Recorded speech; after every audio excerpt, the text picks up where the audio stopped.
I had dinner with a guy named Phil Gold, who's the chief of staff at McGill University Hospital.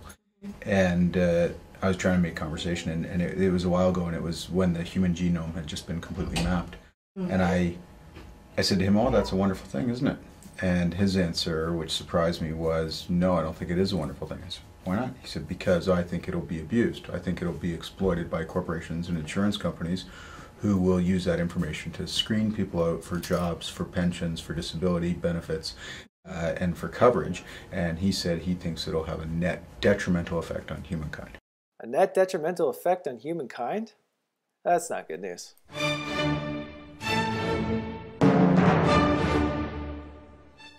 This is the American Girl Place, a store in the United States that gives customers the power to design their own dolls in whatever way they please. From hair color to skin color to eye color, the choice is yours. This is every little girl's dream. Now this place has much more in common with the American Girl Place than you might think. It's a fertility clinic that offers prospective parents the ability to engineer the genetic makeup of their offspring. From sex to eye color to hair color, the choice is yours.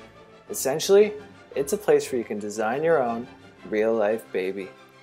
But there's more to the concept of designer babies than that. So what exactly are they? Well, it's basically the idea that you can take, after fertilization, allow the cells to divide a few times, and then take one or two cells, pull those out of the embryo, and then run them through a whole lot of genetic testing. And you can test them for mutations that cause disease, for molecules or mutations that may have some association with disease but may or may not be predictors of disease. And I guess the third category is really traits, like they have nothing to do with disease, but I want to screen for someone who might be taller, have a certain hair color, eye color, sex, and so on. So aside from using this procedure for purely cosmetic purposes, we can essentially override the evolutionary process and at the snap of a finger, remove diseases scientifically. But the question remains, what happens to a fetus when a procedure is unsuccessful? If it appears that abortions are being done not because of a pressing social need, or not because someone's life is in danger, or not because a woman is unable to care for a child or doesn't want to have children, but rather doesn't want to have short children or doesn't want to have children with brown eyes, that will end up hurting the pro-choice movement and benefiting the pro-life movement. In reality, the only ones benefiting from this technology are those that can actually afford to use it. While science has once again found another way to amaze us, it's also found another way to further widen the gap between the rich and the poor. So what are the societal implications once this technology becomes more widespread?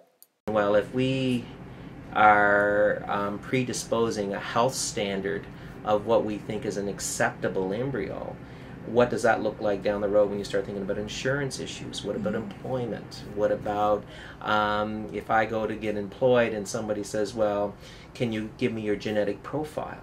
And I'm like, well, no, I don't want to give you my genetic profile. It opens the door to a whole new realm of discrimination. You could discriminate against people based on recessive genes that they don't know they have. So, I might discriminate against someone based on an ethnicity, even though they have no outward appearances of that ethnicity, and they may not even know that they are genetically traced to that ethnicity. And what will happen when the technology advances to the point where it can control for things like IQ and life expectancy? Those who can afford these procedures will be at a great advantage, while those who cannot will be more disadvantaged than ever. The rich will design their children to be stronger and more intelligent. Corporations will select job applicants who possess an optimal genetic makeup. Or will they? Is it possible that corporations will try to mitigate the inequities imposed by genetic engineering? In my opinion, history has shown that corporations will only act in a morally appropriate way if they're forced to, either by agents who control them or by governments. So the question is then, what kind of regulations will be necessary on corporations to prevent them from abusing this technology? It's going to be sort of this tug of war between privacy laws and the right to know, or a company's belief that they have the right to know. And I think right now the privacy laws sort of win that day. Like, you don't disclose your health status in an employment interview, right? You don't disclose your age and things like that. That's privacy laws protect against those sorts of things. But what they don't protect against is what the corporations are hiding from you. Who's to say these entities won't use our information without our consent? We're already starting to see this issue take form in the real world. Companies like Walmart, P&G, and Bank of America have admitted to owning life insurance policies on employees expected to die. Just imagine what they could do with information on your genetic profile. With many of these scientific advancements occurring just in the past couple of decades, it's safe to assume that we're well on our way to engineering a super society.